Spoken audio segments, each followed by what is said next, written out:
सभी श्रद्धालु भक्त जनों को मेरा नमस्कार। आज हम सुनाने जा रही हूँ जीवित वाहन की कहानी। एक समय की बात है, एक गांव में लखन नाम का एक बच्चा अपनी माँ के साथ अकेला रहता था। एक दिन लखन ने माँ से पूछा, बाबूजी कब आएंगे? माँ ने सवाल सुनते ही आंचल से मुंह ढाक लिया और कहने लगी, बेटा जल्दी तुम्हारे बाबूजी घर आएंगे। लखन ने पूछा, माँ बाबूजी हमसे दूर क्यों रहते हैं? माँ ने बताया, बेटा वो विदेश धन कमाने गए हैं।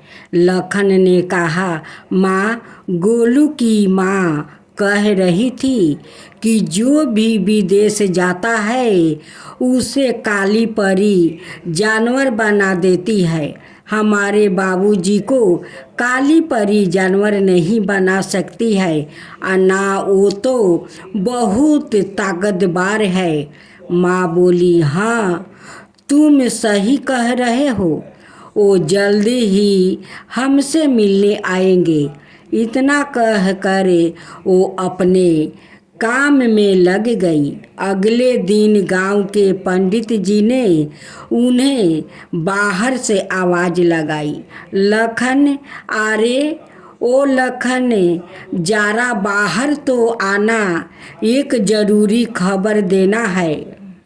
लखन और उसकी माँ तुरंत बाहर आई और पूछी, क्या बात है पंडित जी? पंडित जी ने कहा, तुम्हारी लड़की के ससुराल वाले ने कहा है कि तुरंत उसे वहाँ से ले आओ। माँ चिंतित सवार में बोली, क्या हुआ है मेरी बेटी को? पंडित जी बोले, उसका दूसरा बच्चा भी जन्म लेते ही मर गया, इसलिए वह पागल हो गई है। माँ बहुत चिंतित हो गई क्योंकि लखन के पिता पिछले 5 सालों से नहीं घर आए थे और ना ही उसका कोई समाचार ही मिला था। अब बेचारी माँ कैसे जाए अपनी बेटी के घर? उसके पास ना तो पैसे थे और ना ही कपड़े और ना ही अनाज जिसे वो अपने बेटी के ससुराल ले जा सके। लखन की भले ही गरीबी थी, लेकिन उसका भी कोई स्वाभिमान था। आखिर बेटी के ससुराल खाली हाथ जाएगी तो लोग उन्हें क्या कहेंगे?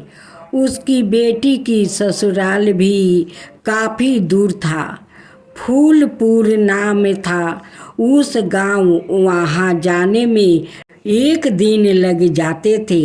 वो बहुत चिंतित हुई क्योंकि उसका बेटा अब तक 6 बरस का भी नहीं हुआ था।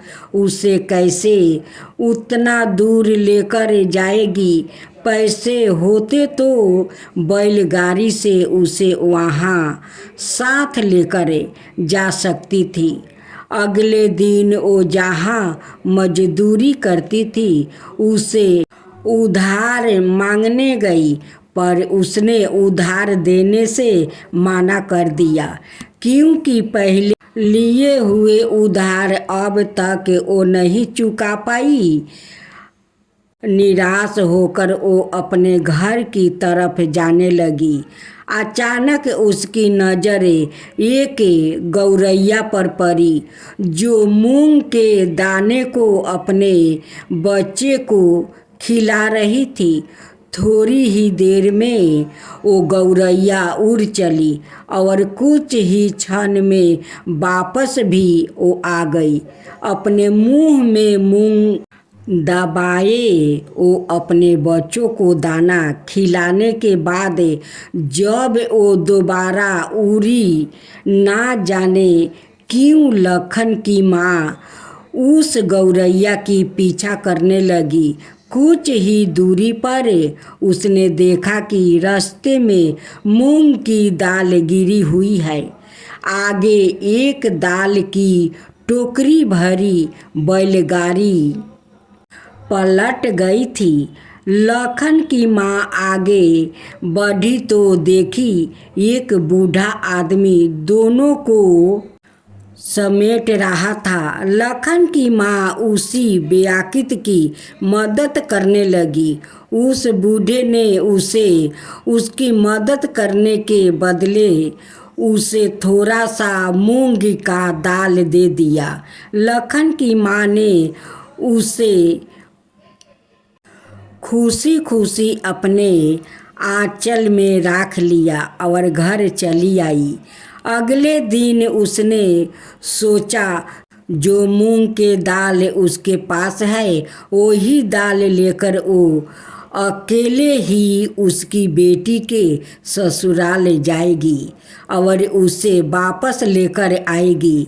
उसने उस मूंग दाल से थोड़ा हिस्सा निकाल लिया और उसको पीस कर चील बना दिया ताकि लखन उसकी माँ की मौजूदगी में उसे खा सके। जैसे ही वो घर से बाहर निकली वैसे ही उसकी पड़ोसी उसे एक पका हुआ कटहल देने आई। लखन की माँ कटहल के लिए धन्यवाद बोली और कहने लगी, दीदी अभी तो मैं अपनी बेटी को लाने उसके ससुराल जा रही हूँ। इतना बड़ा कटहल लखन कैसे खाएगा? पड़ोसी ने कहा, आप बेटी की ससुराल जा रही है तो इसे उसके ससुराल वालों को ही दे देना।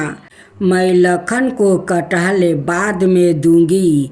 लखन की माँ बोली, नहीं दीदी, मैंने सुना है कटहल लेकर यात्रा करना सही नहीं होता, कुछ अपशगुन होता है और वैसे भी मैं पैदल जाऊंगी। इसको साथ लेकर जाने में मुझे बहुत कठिनाई होगी। इस कटहल को हम लोग कल फाड़ कर खाएंगे जब मेरी बेटी भी यहाँ आ जाएगी। पड़ोसी बोली, तो अच्छी बात है। शुभ यात्रा में चलती हुई लखन की माँ लखन से बोली, बेटा घर पर ही रहना, मैं कल आ जाऊंगी। इतना कहकर वो मूंग का दाल की पोटली उठाई और निकल पड़ी। बिना खाए ही वो कड़ी धूप में चलती जा रही थी। अचानक उसे महसूस हुआ कि उसके आँखों के सामने अंधेरा छा रहा था। जैसे ही वो गिरने वाली थी वैसे ही उसे आवाज़ सुनाई दी, बेटी मुझे बहुत भूख लगी है, इस बूढ़े को कुछ खाने को दो। लखन की माँ इस आवाज़ को सुनते ही सारी थकन गायब हो गई।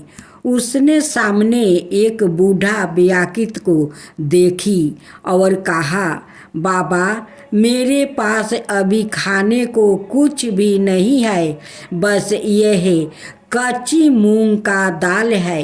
बूढ़े ने बोला, बेटी लाओ मुझे दे दो।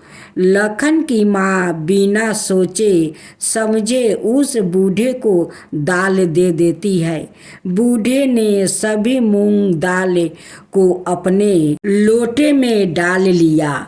उस लोटे में दाल भी पक गई और बूढ़े ने सारी दाल पी लिया। लखन की माँ यह देखकर चकित रह गई पर कुछ भी बोल ना सकी। बूढ़े ने कहा, बेटी मुझे यह लोटा धोकर थोड़ा जल भर कर ला दो, मुझे बहुत तेज प्यास लगी है। लखन की माँ तुरंत पानी की तलाश में लग गई। उसे एक नदी दिखाई दी। वो पानी लेकर तुरंत वहाँ पहुँची जहाँ बूढ़े ने दाल पिया था। पर यह क्या, अब बूढ़ा वहाँ नहीं था। लखन की माँ कुछ देर तक उसे ढूंढती पर वो बूढ़ा नहीं मिला।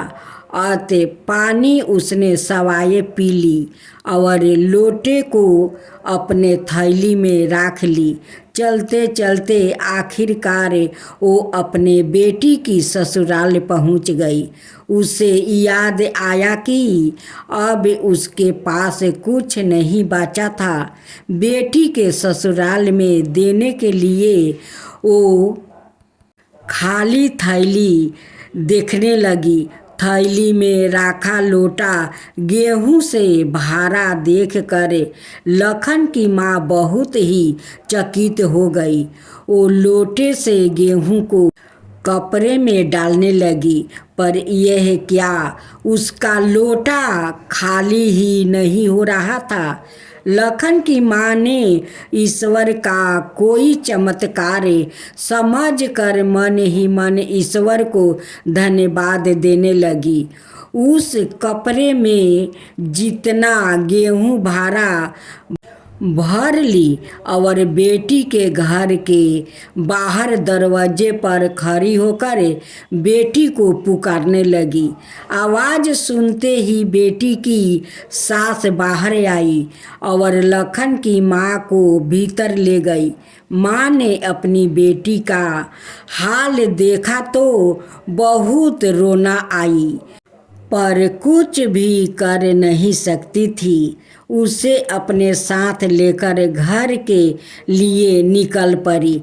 चलते चलते लो अंधेरा हो चुका था, पर घर पर लखन अकेला ही था। इसलिए वो बिना समय गंवाए चलते जा रहे थे। जब अंधेरा हो गया तब उन्हें रोक नहीं पारा। वो एक पेड़ के नीचे रात भर के लिए बैठ गई और अगली सुबह सूरज निकलने से पहले ही घर के लिए निकलने लगी। वो सोचने लगी, उधर रात में लखन अकेला घर में सो रहा था, पर अचानक एक बैल उसके घर की खिड़की बनी हुई दीवार को तोड़कर घर के अंदर घुस कर सभी सामान इधर उधर वो करने लगा। वो पके हुए कटहल की गंध पाकर उसे खाने के लिए घर में जा घुसा था। लखन डर के मारे घर से बाहर निकल पड़ा। बाहर बहुत अंधेरा था। वो रोता हुआ अंधेरे में ही कहीं गुम गया। अगले दिन जब माँ और बेटी घर पहुँचे तब उन्होंने उनका टूटा हुआ घर और लखन को घर में ना पाकर रोने लगी। दिन भर लखन को ढूंढने लगी, लेकिन लखन नहीं मिला। वो थक हार कर माथे पर हाथ रख कर वो रोने लगी। तभी उनके पास वहाँ बूढ़ा आया और कहने लगा, बेटी तुम क्यों रो रही हो? यह लो झिंगुनी के पत्ते, इस पत्ते पर सूरज उगने से पहले तुम्हारे पास जो भी पकवान हो उसे उस पत्ते पर रख कर अपने पूर्वजों को चढ़ाना और दिन भर निर्जला उपवास रखना। उसके अगले दिन ताजी बनी हुई भोजन करो और सारी चिंता भावना को छोड़कर केवल जीवित वाहन का नाम लो, देखना सब ठीक हो जाएगा।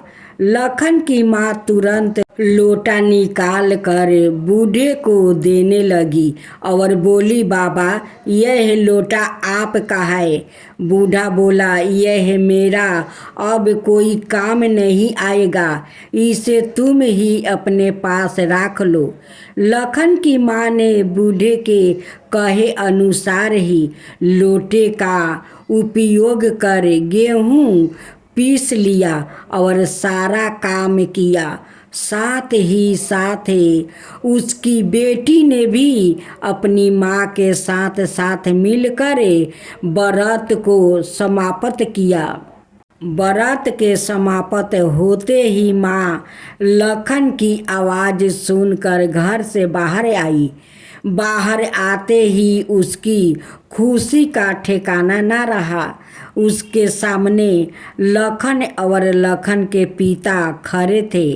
शाम होते ही लखन के जीजा जी अपनी पत्नी को वापस लेने पहुंचा। अगले दिन वो भी अपने घर चली गई और कुछ ही महीनों में उनके यहाँ बच्चे की खिलकारी गूंजने लगी। अब लखन और लखन के माता पिता और उसकी बहन खुशी खुशी अपना जीवन वो जीने लगी।